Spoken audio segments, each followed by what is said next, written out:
안녕하세요. 소소한 일상의 아름다움을 발견하는 언니 스토리맘입니다. 오늘은 제가 책을 하나 소개시켜 드리려고 하는데요. 아이 친구 엄마라는 험난한 세계라는 책이에요. 박혜란 님이 지으셨는데요. 제가 이 책을 선물을 받아가지고 읽어봤는데 학교 친구나 그런 아이 친구 엄마에 대한 그런 내용이더라고요. 제 채널을 보시고 관련이 많이 돼서 보내주셨어요. 한번 읽어보라고. 근데 읽다 보니까 되게 재밌더라고요. 공감도 많이 되고.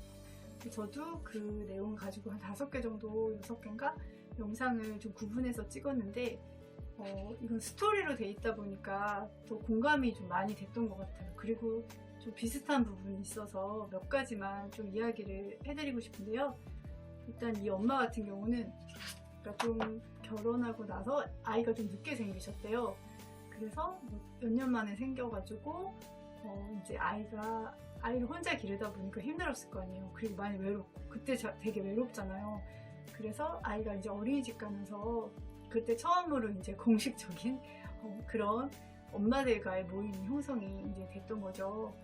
근데 처음에 저도 그랬지만 굉장히 설레이기도 하고 또 뭔가 조심스럽기도 하고 2가지 감정들이 걱정되는 것도 주변에서 듣다 보니까 있잖아요. 근데 이 어머님도 그 안에서 되게 노력을 많이 하셨더라고요. 하는데 이제 그 상황 파악을 못하는 일들이 생긴 거예요. 왜냐하면 이분도 처음 엄마였고 또 순진하시다 보니까 또 순수하시다 보니까 그 엄마들 간의 그 기싸움이라든지 미묘한 그런 신경전이라든지 이런 것들에 대해서 잘 모르셨겠죠. 저도 처음에 몰랐듯이.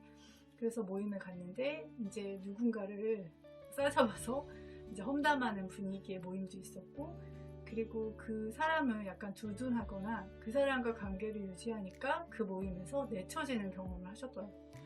그리고 그 카톡 모임에서 이제 자기 빼놓고 다른 엄마들은 따로 카톡 그걸 만들고 자기에 대해서 이제 욕을 하고 안 좋게 생각하고 그걸 나중에 이제 알게 되고 거기서 이제 슬그머니 또 빠져나오는 그런 방법을 쓰신 거 저는 참 좋았다고 생각해요.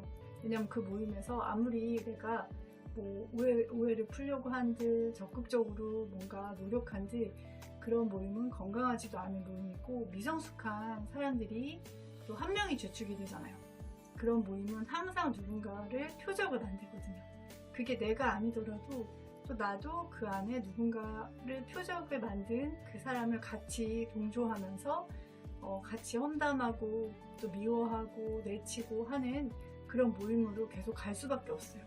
그럴 때는 그 모임에 딱 나오는 것이 가장 건강하고 좋은 방법이라고 생각이 되고요. 그러면서 조금 이 엄마도 이제 그렇지만 상처가 되잖아요. 아이들만 왕따가 있는 게 아니고 을따가 있는 게 아니라 어른들도 특히 엄마들 모임에서 아이를 매개로 이렇게 만난 그런 모임, 그냥 순수하게 그런 어떤 자연스럽게 가까워지는 모임이 아니라 약간은 인위적인 모임이 있다 보니까 그런 것들이 더 두드러지게 나타난다는 생각이 들더라고요. 근데 이 모임이 되게 힘든 거는 이 엄마는 이제 신도시맘이라고 하셨는데요. 그런 경우 되게 힘들었죠. 그리고 우리도 그렇지만 대부분은 이제 주택도 있고 아파트도 있지만 어쨌든 가까운 곳에 초등학교, 중학교, 고등학교가 있잖아요. 그러면 계속 볼 사이거든요. 그리고 만약에 아파트나 바로 옆집 주택이거나 계속 마주치는 사이이기 때문에 이 관계가 사실은 되게 좀 조심스러운 관계예요. 계속 이렇게 안 볼 수 있는 관계가 아니잖아요. 그리고 내 아이가 또 다른 그 친구와 또 같은 반이 될 수도 있고 또 계속 같이 올라가는 관계고 또 마주치는 관계이기 때문에 그런 조심하는 부분들이 저는 좀 더 필요하다고 생각이 들어요. 그리고 이 엄마가 또 호구라고 하죠. 내가 잘해주고 선의로 대해줬지만 상대방이 점점 나한테 많은 요구를 하면서 굉장히 무례해지는 그런 경험을 하셨는데 이것도 착한 엄마들을 많이 겪어요. 그리고 처음에 이제 잘 모르다 보니까 좋게 이제 조금 작은 부탁도 들어주고 하다 보면 점점점 그게 강해지는 거예요. 그리고 너무 당연시하게 되고 저 아는 분도 여기 얘는 아니지만 비슷한 예라면 저 아는 분도 또 아이를 깨워주는 그거를 좀 해달라고 했대요. 그 엄마가 직장을 다니시다 보니까 가까운 거리고 뭐 전화로도 깨울 수도 있고. 근데 이게 1년에 200일 이상 그렇게 한다는 거 어렵잖아요. 그리고 그 아이가 뭐 사춘기거나 좀 까칠한 그런 아이라면 전화를 안 받을 수도 있고, 그러면 이 엄마가 어쨌든 부탁을 받은 입장에서 모른 척 할 수가 없는 거예요. 그래서 어떤 날은 그 아이를 깨우러 가는 거예요. 근데 본인 아이도 있고 아침에 얼마나 바빠요. 근데 그게 이제 너무 스트레스가 된 거죠. 처음에는 그냥 그 좋은 마음으로 해주려고 했는데, 그리고 나중에는 아이를 깨웠는데 그 아이가 안 가는 건 그 아이가 잘못한 거잖아요. 근데 나에게 부탁했던 그 엄마가 뭐라고 했다는 거예요. 그러면서 막 화를 내면서 끊는 경우까지. 그래서 딱 잘라서 이제 나는 그걸 해줄 수 없다.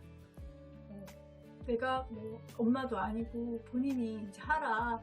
왜냐면 나는 나름대로 도와줬는데 나한테 돌아오는 거는 오히려 나는 내 아이 챙기기도 바쁘다. 본인의 아이니까 본인이 알아서 잘 하시라. 이렇게 이제 단호하게 끊으셨다고 하더라고요. 어떤 호의나 이런 것들에 대해서 어떤 사람은 뭐 고마워하고, 그리고 그 사람도 나에게 또 배려를 해줄 수 있지만 그걸 이용만 하는 사람도 있거든요.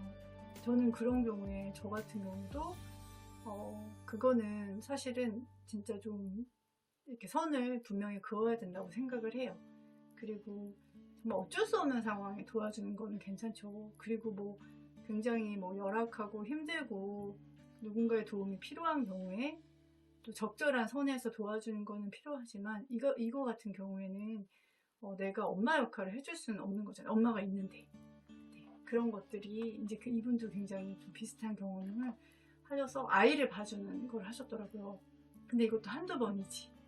이거 굉장히 힘든 일이거든요.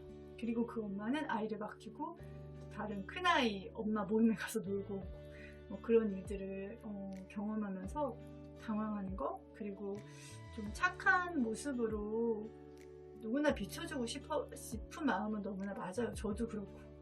그런데 저는 되게 솔직한, 자기의 감정에 부드럽게 말하지만 솔직한 게 되게 중요하다고 생각하는 것이, 이 엄마도 원래 되게 좋으신 착한 엄마신 것 같아요.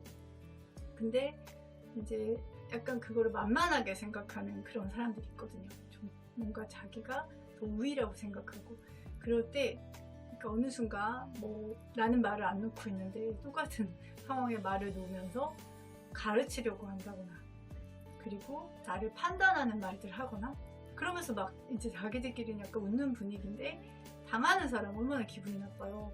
나를 디스하는 거죠, 웃으면서. 그럴 때 저도 이제 이분이 이제 말문이 막히시고, 그러니까 이런 경험은 별로 안 해보다 보니까 얼마나 당황스러워요.